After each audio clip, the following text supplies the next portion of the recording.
your uncle probably looked like this in the 1980s if you live in the United Kingdom. However, what I'm doing is running a super resolution workflow, and what you can see here is a typical 1024 by 1024 stable cascade render, and then we have the super resolution render here. Now the super resolution inside of stable cascade is basically something which operates as a sort of control net, and it works pretty well. What we can do is take a 1024 by 1024 image and make it into a 2048 by 2048 image. So we've got some examples here, and you've got some hippies, you've got more hippies, we've got grunge, this is the 1990s, we've got this guy from the 1980s, that's pretty realistic looking guy. This is the civil rights movement. And one of the cool things about Stable Cascade is that you put in the prompt and it just does the work. Now, one thing you may be noticing is that as the images are scaled up, they tend to look, roughly speaking, the same. This is the 1930s, but sometimes we're getting differences. With this one here, good example, we have the original image. It looks fine, it looks fantastic. The eyes could be a little bit better. The embroidery here on the hat could be a little bit better. We could see a little bit more detail inside of the hat. The hair looks fine, the face is fine. But when we go to the super resolution image, whoa, it is so much better. Now the flowers look better, the embroidery is excellent. You can see the embroidery here as well, and also underneath here, you're seeing more detail than there was in the original, and you're seeing also somewhat better looking eyes than they were before. Everything looks fantastic. Now this is what happens most of the time.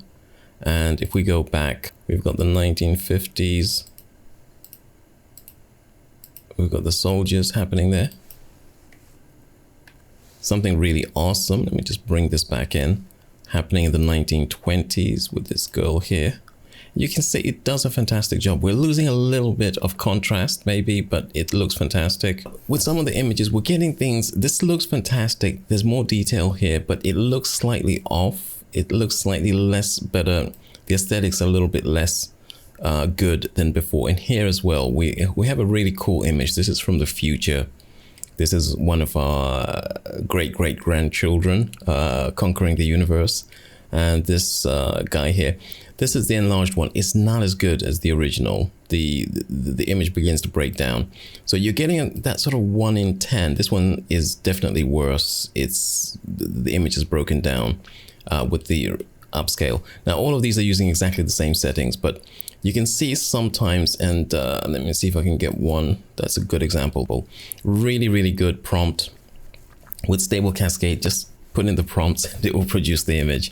This image here looks fantastic. The guy is realistic. He looks fine. This is the kind of gentleman. We no longer get gentlemen like these. We get, you know, things have gone downhill, but things went downhill in the render, in the upscale. Here it looks more like Jekyll and Hyde, you know. I don't know what's happened there, but basically you're looking at a much worse image. Sometimes this happens, and what I want to do is to look at what you can do with Stable Cascade. Most of the time, as you've seen, it works fine, but with these situations where you've got a really good image to start off with, what can you do when the upscale doesn't work? And believe me, I'm trying many different settings to see what actually works. And sometimes it's not the settings, there's something happening elsewhere. Now, I actually took the image into Scenario to try to use the upscaler there, and the result that we got was pretty good. Within this type of setup, we get a lot of control. So that was one image that I did another image. This is the photography one. So we use the photograph. You can see the settings that I used here. There's a video below which I will link to for using this particular website. Now I cranked up the creativity to 26, and that gave us a little bit more detail. We've got a little bit better hair. We've got the mustache coming through. We've lost a little bit of stubble. I like the kind of stubble that it created in the original one, but the eyes are fixed. The eyes are looking quite a lot better. So this is the kind of stuff you can do. And what's really cool about this technique is that because you're using a website, even if your software is running in the background, you haven't got a bottleneck. You don't have to wait until Cascade. With Cascade, you can just let it run hundreds of renders, put in the prompt, and it will just go ahead. It doesn't produce a lot of bad images.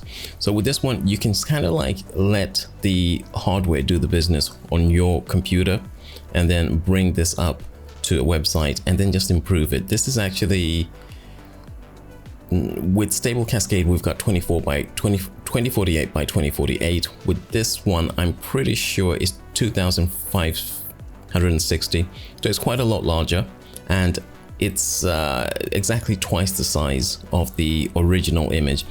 There's a 2048 limit with the Super Resolution inside of Stable Cascade. Now, obviously, you can do several different types of renders and see which one works the best. And you can also upscale all the way up to 8K. Sometimes this is 5120 by 5120. So if I needed to use a very high resolution, I could use this one. The main benefit of this is that you've got no bottleneck. You can continue running your PC, producing as many 1024 by 1024 images as you want, or upscaling as I'm doing on my system right now. And then when you find something you like, you can go ahead, just upscale here.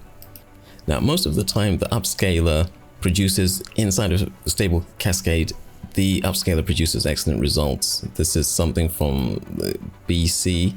You can see there's an improvement in the quality, and that's something I like. So I'll probably use this technique, but it doesn't produce fantastic results all the time. So what I'll probably do is work on this one is a good example. It starts off really well, and it ends up looking quite different. So I'm probably going to work on this quite a while, and I don't think this particular setup, this particular workflow can be vastly improved. So I'm going to be looking at different workflows. Once those are ready, I'm going to be putting them inside of the Stable Cascade course at Udemy, and I'll have a link in the description if you want to join the course. I may be uploading them to the membership as well, to the YouTube membership. Usually with the membership, I also share discounts, very deep discounts for the members. So usually the members get quite a lot of value, and also the workflows. So if you want to see what this looks like once I've finished working with it, like I say, it actually works well most of the time, and you can get very good results. This is a fantastic example, but I want to try and improve it. I've got a couple of ideas of what needs to be improved and how to improve it. And what I'm going to do is to share those with the members once we're ready. And I think what's going to happen, oh, this is a beautiful one. I think what's going to happen is that I'm going to be sharing completely different workflows for Stable Cascade inside of ComfyUI. If you want to know more about the scenario upscaler, I'll have a link to that one. There's a video that I did on that one before. But otherwise, that's going to be it. I think the upscaler is very useful inside of Cascade for not just upscaling the images, but also for improving things. Now, you can render at this 2048 by 2048 scale right from scratch without the upscale.